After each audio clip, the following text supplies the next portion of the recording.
Shakyamuni Swaha. Om Muni Muni Mahamuni Shakyamuni Swaha. Om Muni Muni Mahamuni Shakyamuni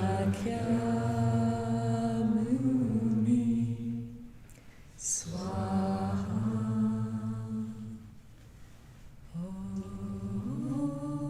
Om Muni Muni Mahamuni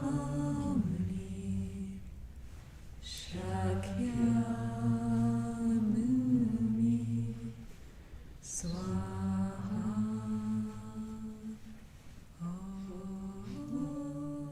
Muni Muni Mahamuni Shakyamuni Swaha.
So next on our programme is lunch. And there's lunch to share. If you didn't manage to bring anything, there's still time to nip out to one of the local shops. So yeah, you can do that. But there should be lunch served outside.